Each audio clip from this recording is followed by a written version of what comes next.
5 seconds.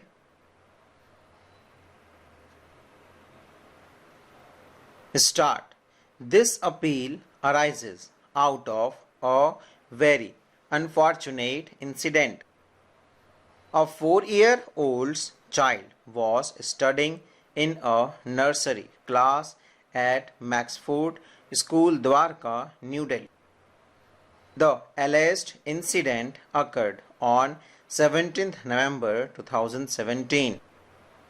The girl child complained of pain in her private parts, and upon inquiry for the child, it was learned that one of her classmates had allegedly sexually assaulted her.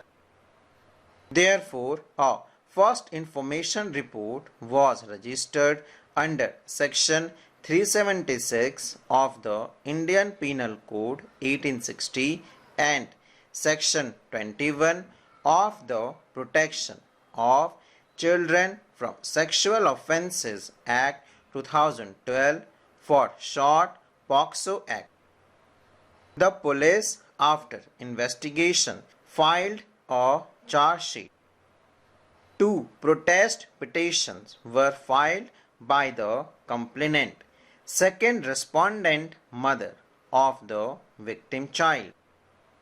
We may note here that since the prime accused was less than 7 years of age, the police filed a charge sheet only under Section 21 of the POCSO Act, read with Section 75 of the Juvenile Justice Care and Protection of Children Act 2015.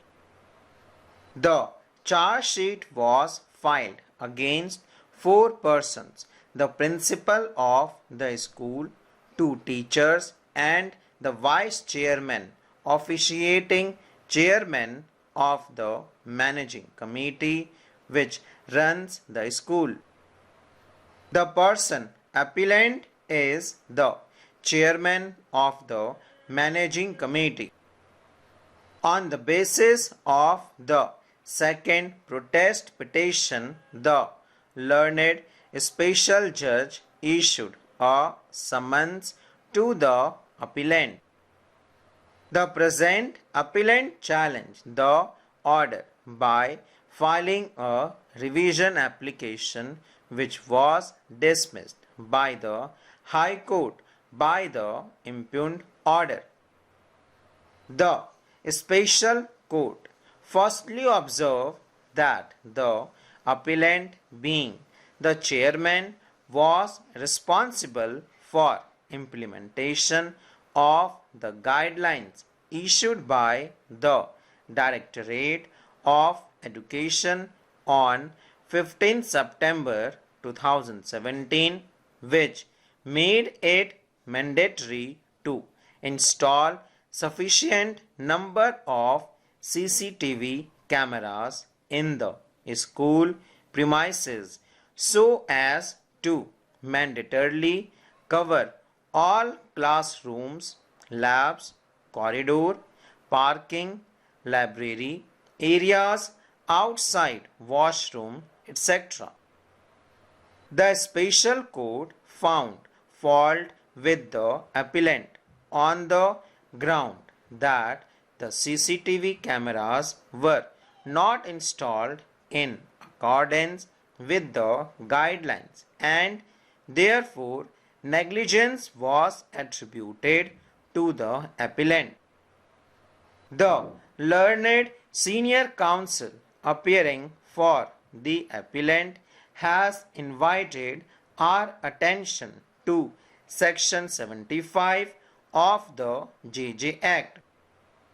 He submitted that even taking the case of the prosecution as correct, it cannot be said that the appellant had the actual charge of control over the victim child. He submitted that the incident occurred within a few days of the guidelines dated 15 September 2017.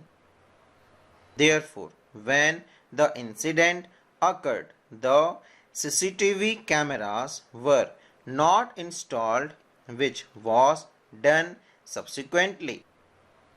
He pointed out that the principal of the school, two teachers, and the vice chairman have already been shown as accused for the offence punishable under Section 75 of the JJ Act.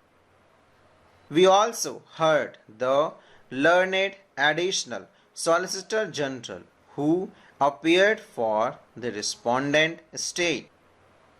The learned counsel appearing for the second respondent submitted that as the chairman of the institution running the school, the appellant is fully responsible for taking care of the children enrolled in the school.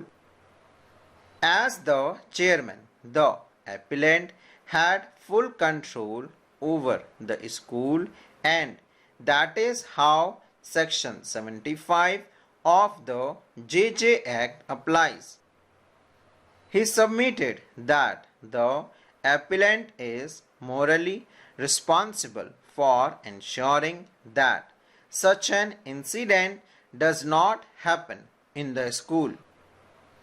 On the plain reading of the first part of the Section 75 of the JJ Act, a person who can be punished for cruelty to a child must be shown to have either the actual charge of the child or control over the child.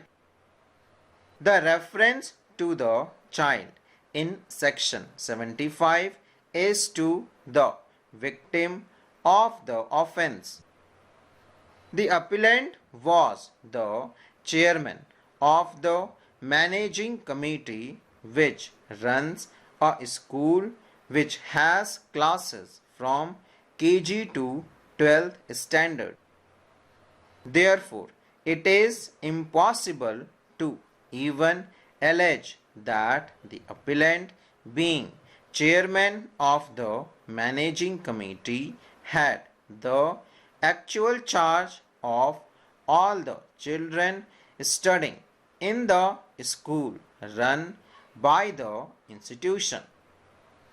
It cannot be said that he had control over all the children in the school.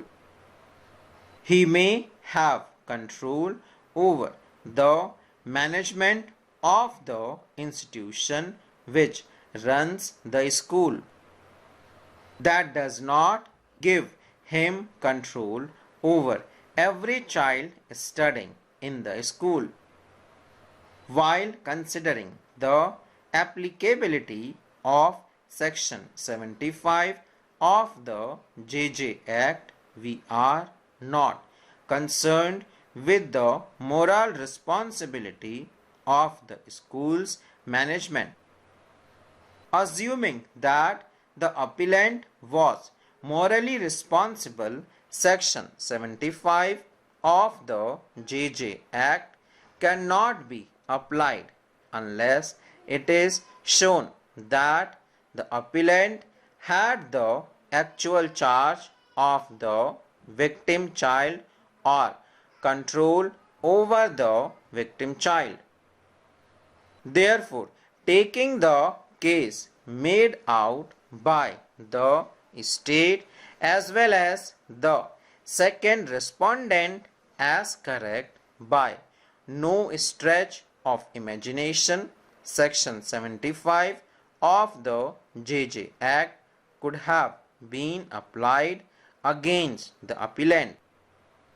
Therefore, the impugned order dated 24th December 2020 passed by the special court as well as the impugned order dated 18th November 2022 passed by the High Court are hereby set aside. Full stop.